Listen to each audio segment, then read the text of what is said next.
वहीं से पता चला कि मालिक का फ़ोन आया, आपका यहाँ गेट नहीं खुल रहा है भैया का, ऐसा करके तो गए तो देखे तो दोनों को ही अपने ख़त्म हो गए थे। अब उन दोनों बच्चों का भविष्य क्या होगा, आखिर किसके सहारे वो अपनी आगे की जिंदगी जिएंगे। उन्होंने अपनी पत्नी को कुल्हाड़ी से मारा, जो प्रथम दृश्य जो अभी दिख रहा है, कुल्हाड़ी से मारा। उसके बाद बिलासपुर जिले के तोरवा क्षेत्र में एक हत्याकांड की ऐसी वारदात निकल कर सामने आई, जिसमें सभी को झकझोर दिया। जानकारी मिली है कि बिलासपुर जिले के तोरवा क्षेत्र में आने वाले हेमू नगर में एक पति ने अपनी पत्नी की हत्या करने के बाद खुद को फांसी के फंदे पर टांग दिया। जानकारी मिली कि इस दौरान वहां पर 2 बच्चे मौजूद थे। आपको बता दें, इस हत्याकांड के बाद से क्षेत्र में शोक का माहौल व्याप्त है। आइए परिजनों से बात करते हैं, क्या कुछ मामला निकल कर सामने आया था, क्यों एक पति ने अपनी पत्नी को मौत के घाट उतार दिया। आप परिजन के मृतक के कौन है और क्या मैं कुछ हुआ था? छोटा भाई हूँ मृतक है। क्या कुछ हुआ था बताइए। कुछ नहीं, जानकारी नहीं है। कितने बच्चे थे? बच्चे 2 आपको हैं। कैसे पता चला कि हम घटना हो लोग गई? को उसके मालिक से पता चला, किराए में पहले रहते थे, ने अभी किराए में रहते हैं। वहीं से पता चला कि मालिक का फ़ोन आया, आपका यहाँ गेट नहीं खुल रहा है भैया का, ऐसा करके तो गए तो देखे तो दोनों को ही अपने ख़त्म हो गए थे। और बच्चे कहाँ पे थे इस दौरान? बच्चे अंदर रूम में बंद थे। कितने बच्चे थे, कितनी कितनी उम्र थी? एक 15 साल का लड़की है, 13 साल का लड़का है। ऐसा बताया जा रहा है कि जो मृतक हैं वो सब्जी व्यापारी थे, जी। उनके ऊपर कहीं ना कहीं बोझ का भार था, इसके कारण ये ये अभी वजह। तक हम लोग को अभी तक का चर्चा में नहीं दिया था, कुछ नहीं बताया है।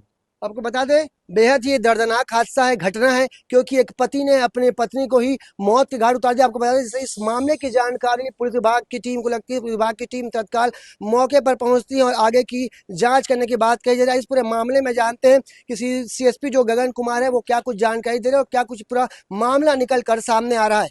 हाँ, इसमें ये था कि आज लगभग सुबह 5:30 बजे जो व्यापारी आए, अशोक देवांगन नाम है उनका, उन्होंने अपनी पत्नी को कुल्हाड़ी से मारा, जो प्रथम दृश्य जो अभी दिख रहा है, कुल्हाड़ी से मारा। उसके बाद उन्होंने खुद को सुसाइड कर लिया। तो इसमें इनका मोटिव और इंटेंट नहीं पता चला है कि उन्होंने ये किस कारण से किया है। और इनके मोबाइल की हम लोग टेक्निकल एनालिसिस कर रहे हैं और भी लोगों से पूछताछ कर रहे हैं, इनके जो रिलेटिव्स हैं, और इसमें उसको विवेचना का पार्ट है।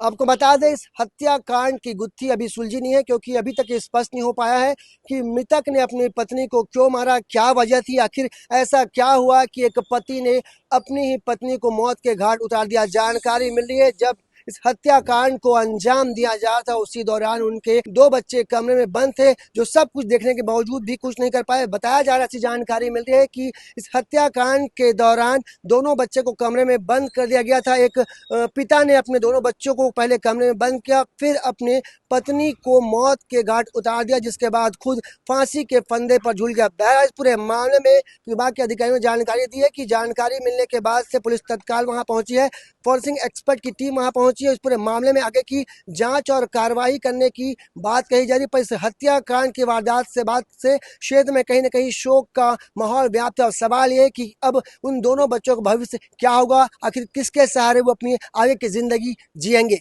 कैमरामैन मोनू सिंह के साथ जिया खान, सिटी भास्कर।